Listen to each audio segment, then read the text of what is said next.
A human being is a part of the whole, called by us universe, a part limited in time and space.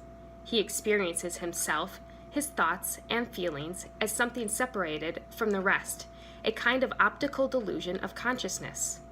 This delusion is kind of a prison for us, restricting us to our personal desires and the affection for a few persons nearest to us.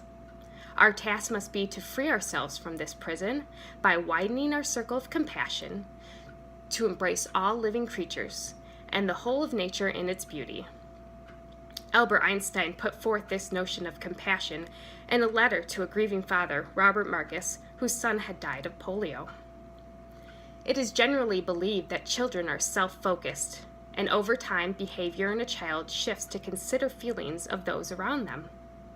As a young girl, I remember waking up early on Christmas morning, joining my brothers, and walking up to my parents' bedroom door. "You knock, Megan. They like you best," my brothers would whisper to me, or at least that's how I remember it. My parents would get up, and my siblings and I would rush down the stairs to see mountains of presents with glistening paper under the Christmas tree.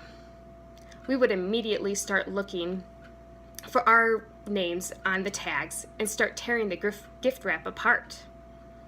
I recall one time opening a gift that had my name on it before realizing it was actually a gift from me to my brother. But it didn't matter. I tossed it aside and moved on to the next gift. I was always caught up in the excitement of getting things for myself, so I was just looking for my name. And that's how Christmas was for years.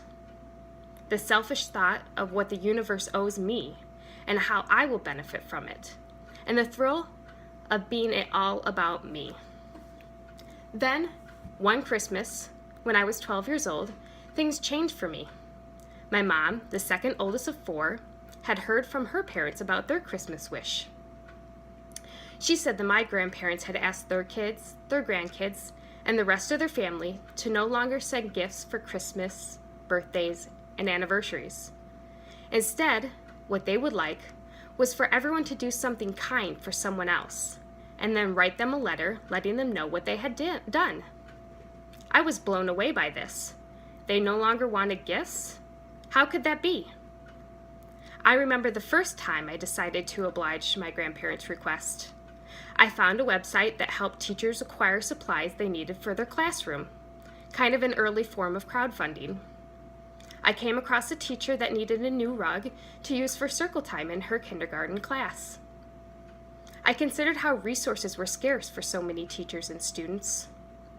I remember feeling heartbroken for the kids and the teachers at this school. I went to a school in a great learning environment and never had to worry about resources.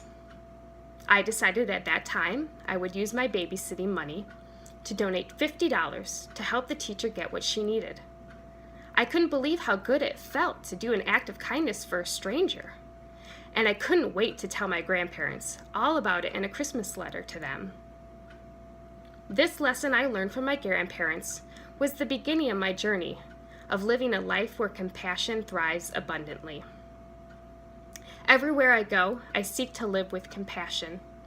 I believe that a simple gesture of compassion, at its best, can change another person's life. And at the very least, compassion will keep someone's life from being any more painful. Now, as an adult, I follow the Dalai Lama on Twitter, and he often speaks to compassion. Back in January, he said, "True compassion isn't just an emotional response. It's a firm commitment founded on reason. Therefore, our compassion for others doesn't change even if they behave negatively.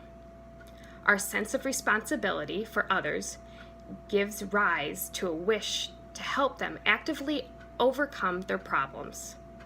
Now, this is where I get my thrill, my excitement, showing compassion towards others, and hopefully actively help them overcome their struggles in life.